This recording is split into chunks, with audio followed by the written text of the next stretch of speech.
So today's luncheon address will be by a very good friend of FIT and also of IBFD, and that is Mr. Michael Lennard. And Michael is Chief of the International Tax Cooperation Section of the Financing for Sustainable Development Office at the UN Department for Economic and Social Affairs. So Michael, pleased to welcome you for the luncheon address. What I wanted to do, I thought the best thing I could do to assist you is to give you a little bit of a understanding of what's been happening in the UN in the last year or so on tax cooperation, because there's a lot of misunderstandings out there, a lot of uncertainties, which is not surprising because the diplomatic world of the UN is a very unique environment. The end of 2022 was the last working day, effectively, of the UN. There was a General Assembly resolution.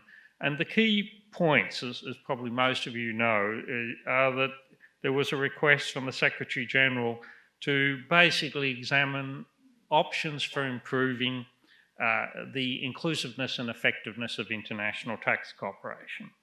And it was actually a consensus decision, and that's often misunderstood. It wasn't a majority decision, it was a consensus decision.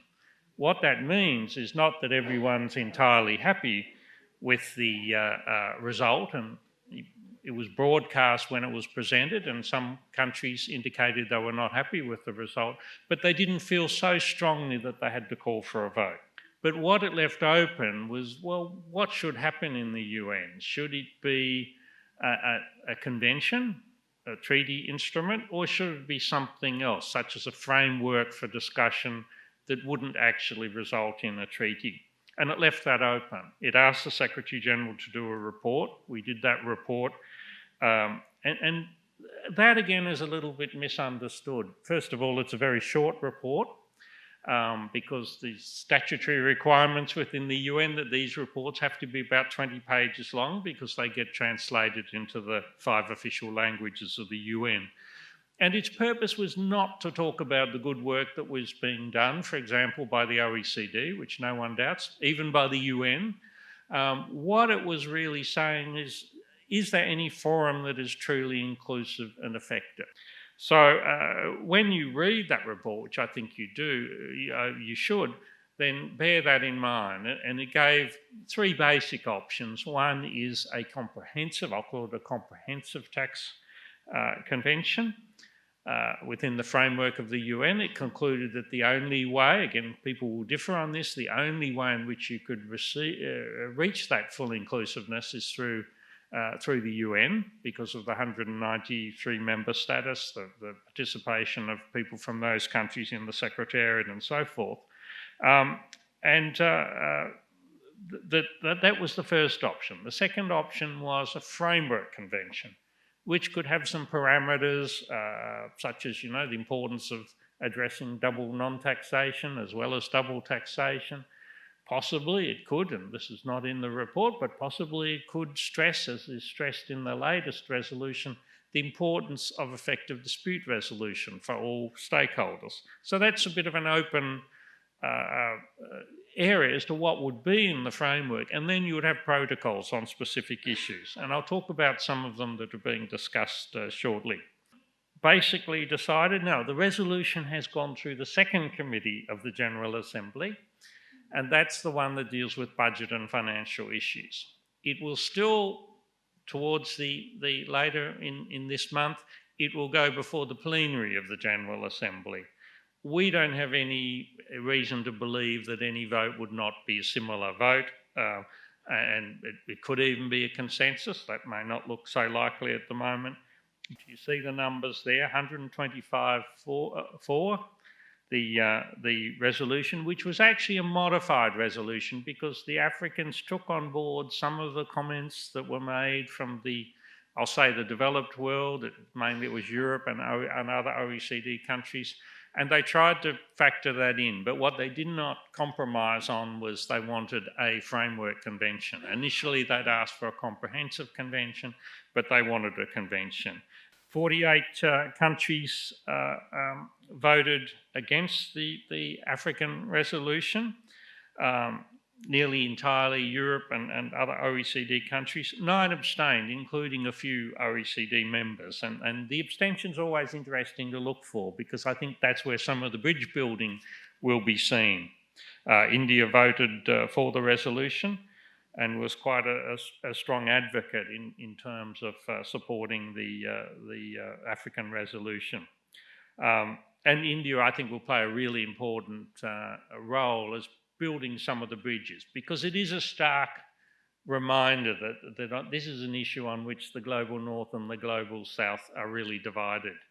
I don't think personally that it was necessarily a bad thing that the vote came through as it did, but I think it shows that now the process of building the bridges has to begin. Whatever happens, and this was clear in the Secretary General's report, and I get the message from the countries which have been seeking this resolution, the OECD will play an important part in the process going forward if it wishes to, which is up to any organisation, but there's a reference to the involvement of international organisations and civil society, which includes business, going forward, and that's an area where I think a lot of the good work of the OECD can be continued, even if it's in a forum.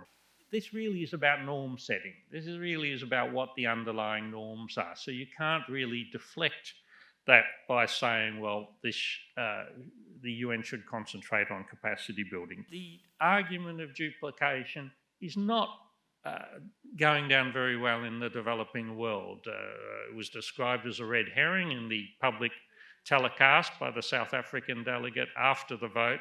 And also someone has expressed the view, well, how can it be a duplication if we don't already have a fully inclusive forum? How can that be a duplication to create a fully inclusive forum? So those are some of the issues. And as I say, it recognised that the OECD's done some really useful work. So what are the next steps? Well, the first next step is that, because part of the resolution is that there will be basically a process until August next year where there will be a committee set up, which is an open-ended ad hoc committee, which means that it's open-ended, means any country can join, could be 193 members, and it will have a sort of governance structure which will be up to 20 people as part of its bureau, and it's seeking gender equity in that, and also it's seeking, as in the UN, that the different regional groupings within the UN will have the same number of people. What should be these protocols? Because there's a reference in the resolution that they should also recommend possible protocols, the first protocols which could be included under the Framework Convention. And one of them is tax-related illicit financial flows. And that's a tricky area, defining them. Sometimes they're defined to be flows which are illegal. Sometimes they're not necessarily illegal, covering both tax evasion. The second is cross-border services. It doesn't specifically refer to digital services, but obviously this has been an issue. And 12B and 12A and 12B, Indians in the tax committee have made a great personal contribution. Rajat and Razmi are here. They know more than most living people on, or probably all living people on 12B in particular. That's obviously an issue which will arise. And I'll just say that the fact that there aren't many treaties with 12B in it, it's not really surprising. First of all, it was a 2021 change to the model. The negotiation of tax treaties is generally secret till they're completed and signed. But we do know that a lot of developing countries are telling us this is in our model.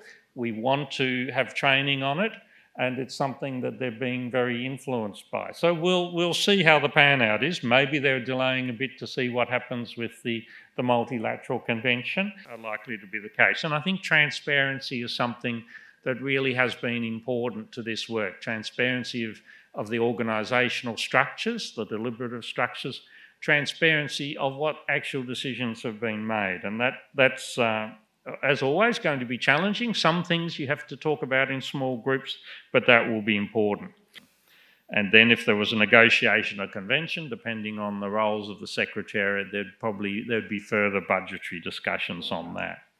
Then you would get to the situation of ratification, entry into force, and implementation. And I think we're all aware that for constitutional and other reasons, some countries, ratification might be a little difficult of any treaty, and I think there's an awareness of that, and whether it's necessary that every country be participating in a convention is one point. Whether you can have some alternatives for countries to sort of follow the same lines without explicitly ratifying the convention is one of the issues go forward. One of the things that struck me about issues of Pillar 1 and Pillar 2 is you can't look at them outside their context. You can't look at them without thinking, well, how does this relate to trade? How does this relate to investment? A lot of tax issues at the moment, how does this relate to the environment and what we're trying to do? Because the sustainable development goals approach to taxation means not only trying to put everything in the context, which will mean occasionally that tax people have to recognise that they will have to learn from what's happening in other areas like environment treaties, where you can, for example, have common but differentiated responsibilities between different countries. WTO, where they put in enormous effort to try to make sure that developing countries could participate fully in the dispute resolution system.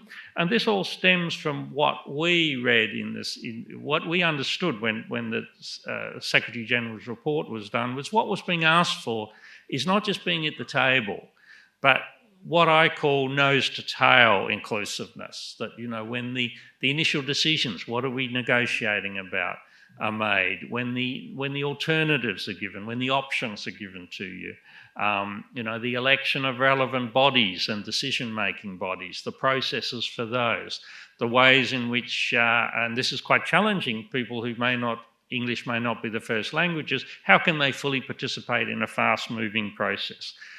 How do you ensure inclusiveness in dispute settlement? How do you ensure inclusiveness in the interpretations that will come from the Secretariat or from some body? How do you ensure that same inclusiveness in terms of enforcement?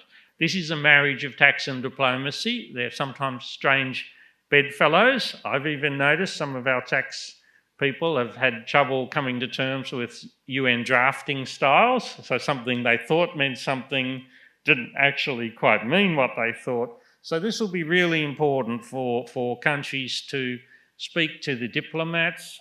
For many years, I've been telling countries to find some crusty old retired diplomat and to just say to them, tell me how we can maximise our results in a multilateral. Personally, as someone from Australia, I've always wanted to see something in Asia where countries with a common purpose can leverage off that commonality. So I think we should all listen, including us, listen to what people are saying, try to understand what's causing their concerns, and then maybe you can't resolve them, but at least when you're talking back to them, they'll at least say, well, at least they listened and they tried to take things into account. So I don't know that we have any time for questions because of the time, but you can always catch me at any time that you wish. Thank you very much.